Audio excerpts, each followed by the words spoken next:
kita ingat-ingat lagi, ya, diangan-angan lagi, apakah kita ini pernah memutus silaturahmi terhadap teman, terhadap tetangga, terhadap saudara.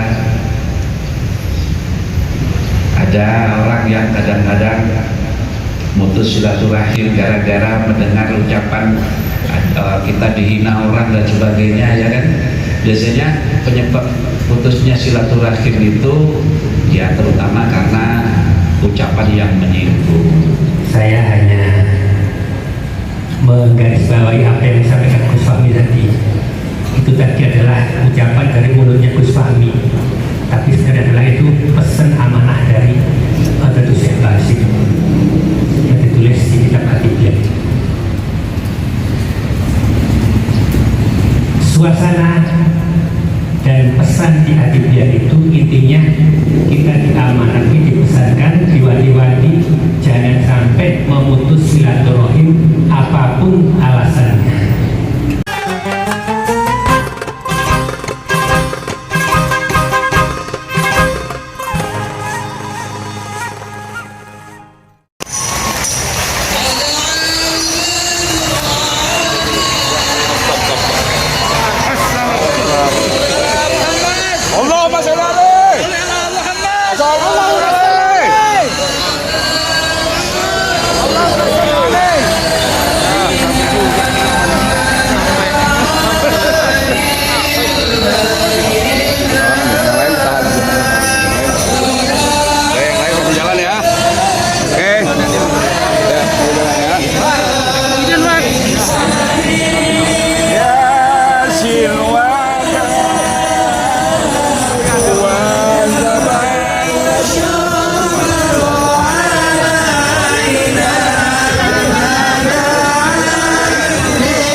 Tadi masih terjebak di bandara.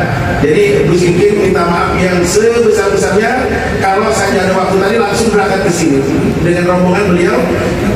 Yang rencana tadi jam 12 sampai di sini ternyata masih belum bisa juga. Ya, ada kendala-kendala lain. Masya Allah, saya mau ngomong apa lagi selain dari mengucapkan banyak terima kasih Wabil Pak Gubernur yang sempat-sempat sudah 3 kali janji sama saya, yang ketiganya ternyata jadi. Masya Allah, ternyata yang ketiganya jadi. Ya, 3 ya. Jadi ternyata. Alhamdulillah, nggak pakai undangan resmi majlis-majlis. Saya ngomong begitu ketemu malam-malam, saya akhirnya dikasih tahu sama Pak Pur, undangannya kirim. Orang ini ngomong undangannya kirim, ya saya undangin, saya kirim undangannya belakangan. Masya Allah, alhamdulillah beliau biasanya nggak sempat kali buat di sini.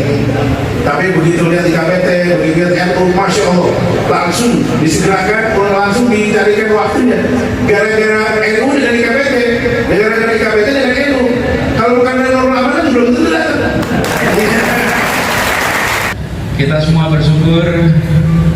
Saya setelah disampaikan bahwa pertemuan IK ini PT atau PT?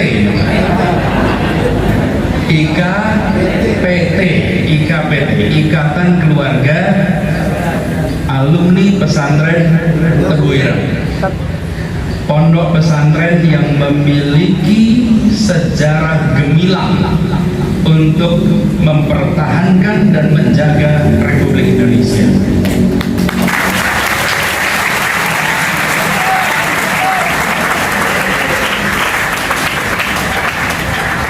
Bangsa ini perjalanannya panjang, dan dalam sejarah perjalanan panjang ini ada institusi-institusi yang ketika dibangun fokus pada di dalam dan tidak memikirkan apa yang terjadi di luar sana.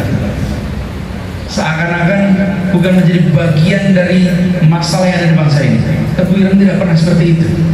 Pendiriannya pun ketika awalnya adalah untuk menyelesaikan masalah yang ada di kawasan dulu kota Tebu, kalau tidak salah di situ, pusat kegiatan Tebu.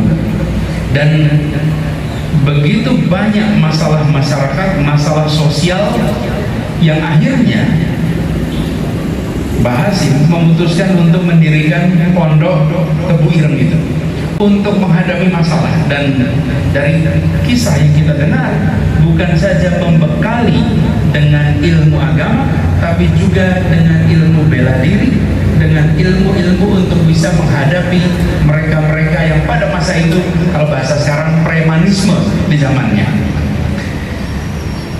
Para alumni bukan sekedar lulusan, bukan sekedar pemegang ijazah, baik itu ijazah yang ada capnya maupun ijazah doanya.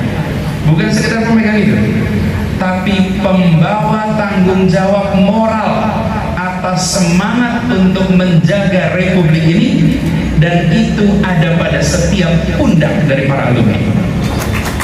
Ini adalah tanggung jawab besar. Tanggung jawab ini dipandang sebagai kehormatan. Beda sekali, sama-sama tanggung jawab tuh, sama-sama nama besar. Kalau dipandang sebagai beban, nanti kita akan mencoba mencari cara untuk menghindarinya. Tapi kalau dipandang sebagai kehormatan, kita akan cari cara untuk menunjukkannya. Jadi kita semua berharap alumni Teguh Ireng khususnya yang di Jakarta terus menjaga itu. Kalau kita ingat bagaimana perjuangan di tahun 40-an, 50-an, ini ya, Gus Fahmi, Gus Irfan, saya membayangkan ya, kalau kita kembali ke tahun-tahun itu, kita kan bilang ada puluhan ribu santri berangkat ke Medan Laga. Kalau sekarang diceritakan itu kan seperti statistik ya, puluhan ribu. Coba bayangkan, ketika setiap anak muda itu pamit ke ibunya, pamit ke bapaknya, Mbah, Ibu, saya mau berangkat ikut perang. Coba panjenengan, kita semua nih yang sekarang usianya 50-an ini, kalau didatangi anaknya yang umurnya belasan tahun, umurnya awal 20-an, datang terus permisi, Bapak, Ibu, saya mau ikut perang. Apa reaksi kita? Coba apa reaksi kita? Mas, bagus sekali kalau kita bilang, oh puluhan ribu orang berangkat sebentar-sebentar. Memangnya puluhan ribu itu tidak pamit? Loh, mereka itu pamit loh. Ke rumahnya, ketemu ibunya, cium tangan ibunya, cium tangan ayahnya. Kemudian mereka memilih untuk berangkat jihad fisabilillah, yang sebagian kembali dengan jasad, sebagian kembali dengan cerita, dan sebagian tidak pernah kembali. Kenapa itu terjadi? Ada sebuah garis dari pribadi teladan yang dirujuk oleh semuanya. Di mana itu pribadinya? Ada di pondok pesantren Tebuir, Hadratus Syekh Hasyim Asy'ari.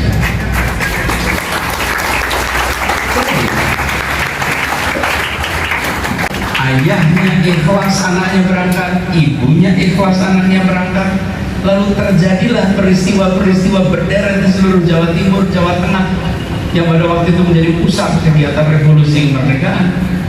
Bila tidak ada garis itu, cerita perjalanan Republik ini berbeda. Karena itu sekarang yang menjadi alumninya, penerusnya, ini bukan sekedar alumni sebuah pondok pesantren. Ini alumni sebuah tempat di mana mutiara perjuangan Republik ini dipancarkan secara amat gemilang dari tempat itu. Beda sekali. Jadi tanggung jawabnya besar. Ini diemban dengan baik, dan kita semua di Jakarta turut merasakan bahwa para alumninya berkiprah, termasuk ketua PWNU, ketua Tanfiziyah di Jakarta, Kiai Samsul Ma'arif yang sekarang memimpin, dan terasa di bawah kepemimpinan beliau sekarang di Jakarta, NU-nya luar biasa aktif, terlibat begitu banyak usaha. Ini saya sampaikan bukan karena beliau saya sampaikan, karena kami di DKI Jakarta merasakan. Kan begini Pak, begitu ada kepemimpinan baru langsung terasa. Apa bedanya? Lebih aktif, apalagi ketika masa-masa Covid kemarin meningkat, baik ketika bicara isolasi, baik ketika vaksinasi, tapi intinya tidak tinggal diam menonton di pinggir, tapi terlibat aktif langsung. Berarti ini meneruskan tradisi yang dimunculkan lewat pondok pesantren Tebuir ini. Mudah-mudahan nanti semua akan bergerak ke sana. Indonesia adalah sebuah bangsa yang amat majemuk. Tapi keunikan kita, Gus, bukan pada majemuknya, bukan pada beragamnya. Keunikan kita itu pada persatuannya. Kalau majemuknya, semuanya bangsa-bangsa lain lebih majemuk dari kita. Di Afrika sana ada 5-7 bangsa lebih bineka dari kita. Afghanistan lebih bineka dari kita. Papua Nugini lebih banyak bahasanya daripada kita. Jadi kalau bicara bineka, kita bukan nomor 1 di dunia. Tapi kalau bicara persatuan, tidak ada bangsa lain yang bineka bisa bersatu seperti Republik Indonesia.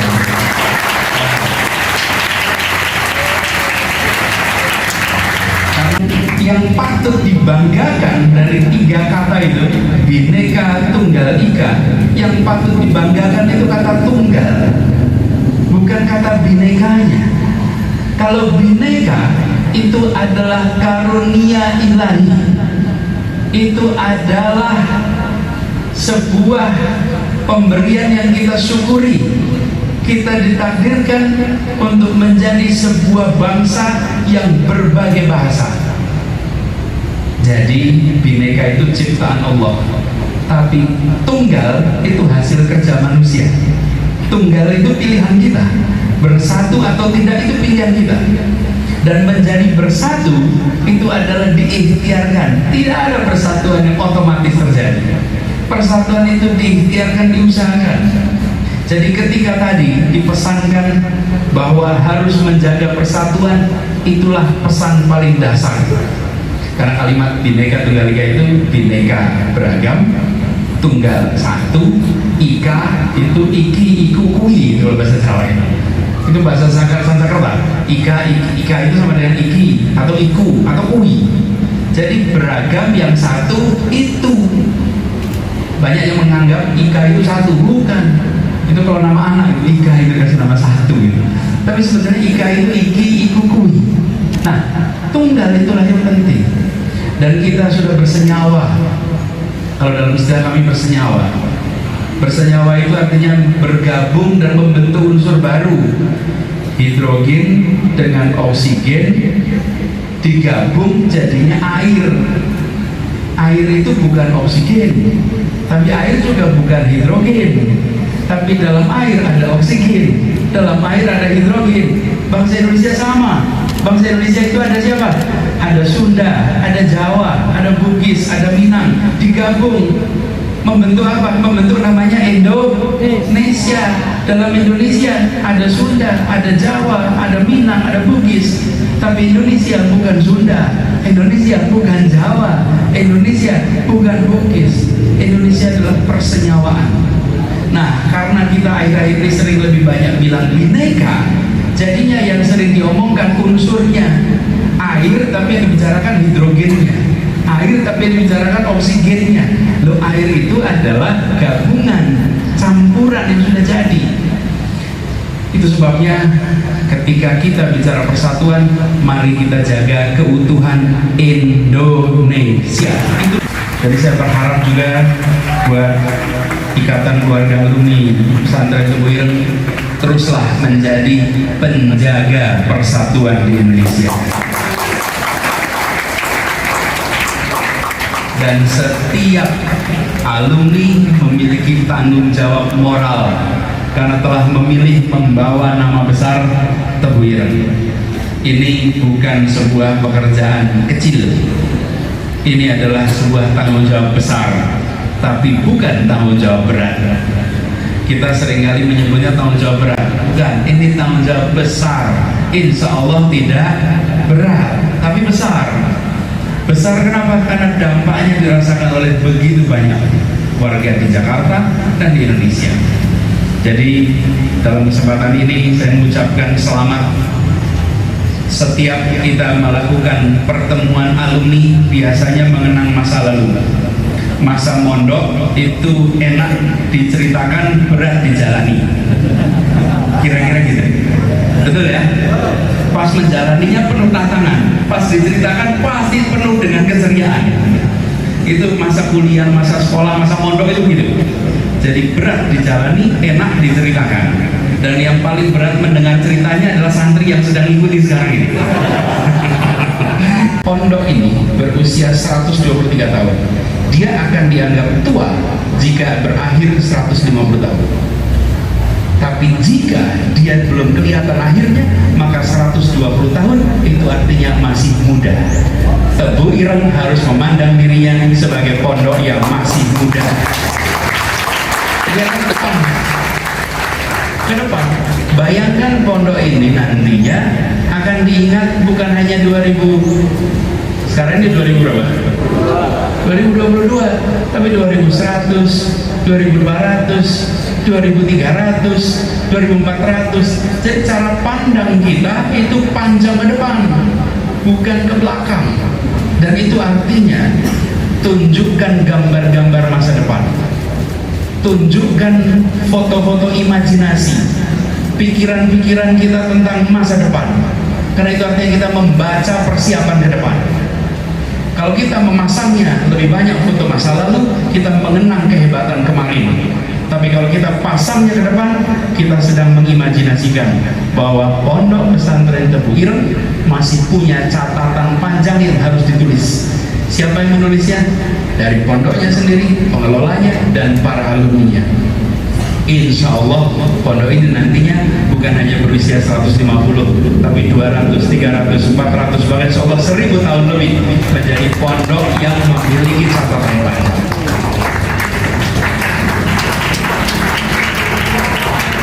Tadi saya sempat tanya sama Gus Fahmi berapa alumninya. Setahun kira-kira 1000 yang lulus. Kalau setahun 1000 yang lulus rata-rata, sebutlah 100 tahun, maka ini lebih dari 100.000 alumni. Dan di alumni-alumni ini yang mendirikan pondok lain, yang memimpin pondok lain, luar biasa. Ini seperti multi level marketing aliran pahalanya. Itu berlipat berganda lagi. Insya Allah ini menjadi catatan jariah semuanya yang ada di sini. Izinkan saya mengakhiri dengan mengucapkan sekali lagi terima kasih atas undangan untuk bisa silaturahmi di sini. Kiai Solihin alhamdulillah sudah tunai lunas. Jadi insya Allah nanti bisa kembali lagi ke sini di waktu yang akan datang. Insya Allah kita semua diberikan kesehatan, semuanya bisa melewati masa pandemi dengan baik, kembali ke tempat kita masing-masing sehat, dan juga buat Gus Fahmi, Gus Irfan diberikan kesehatan, diberikan kemudahan dalam memimpin pondok yang amat penting ini, dan terus menjadi mata air cemerlang yang jernih mengalirkan pikiran-pikiran untuk kemajuan umat. Terima kasih atas perhatiannya, kurang lebih mohon dimaafkan. Allahumma bi'illah. Assalamualaikum warahmatullahi wabarakatuh.